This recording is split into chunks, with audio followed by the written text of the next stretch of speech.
Halo pemirsa setia Vibis News, jumpa lagi dengan saya Alfred Pakasi dalam program Vibis News Domestic Market Review and Outlook periode 10 sampai dengan 14 Januari 2022.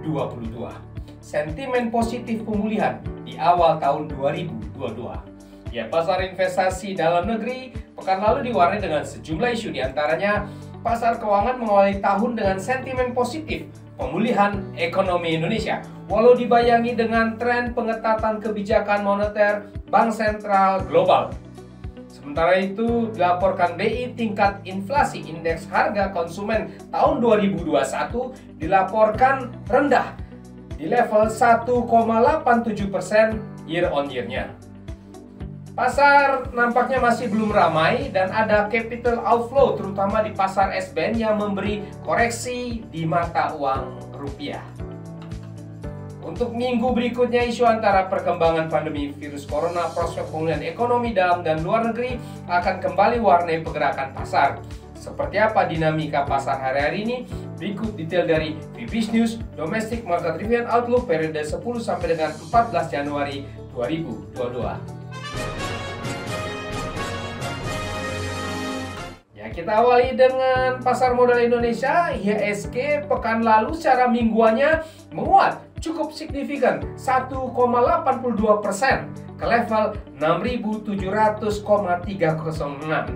IHSG menguat signifikan di minggu ketiganya. Ini naik searah dengan bursa regional dalam ekspektasi pemulihan ekonomi di tahun ini.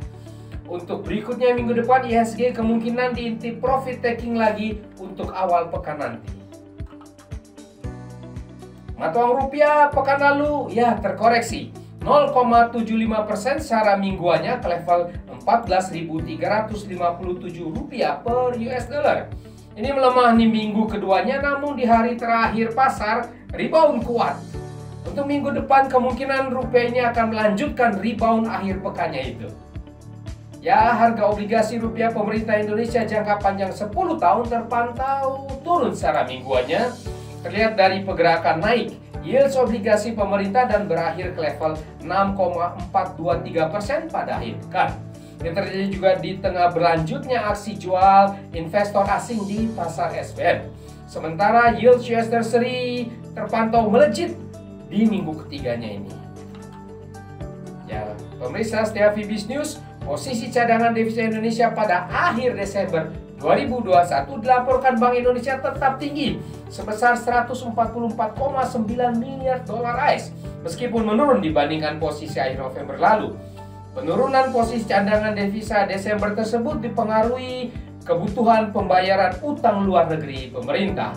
Ya, posisi cadangan devisa tersebut merupakan setara dengan pembiayaan 8 bulan impor serta berada di atas standar kecukupan internasional.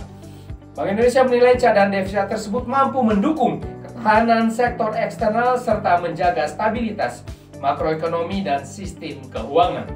Sementara itu, berdasarkan data Badan Pusat Statistik BPS, inflasi indeks harga konsumen 2021 dilaporkan tetap rendah dan berada di bawah kisaran sasaran 3 ± 1% dari Bank Indonesia.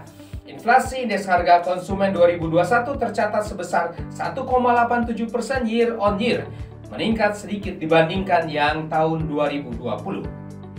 Di pihak lain, berdasarkan data transaksi 3 sampai dengan 6 Januari 2022, non-residen di pasar keuangan melakukan jual neto 1,68 triliun rupiah.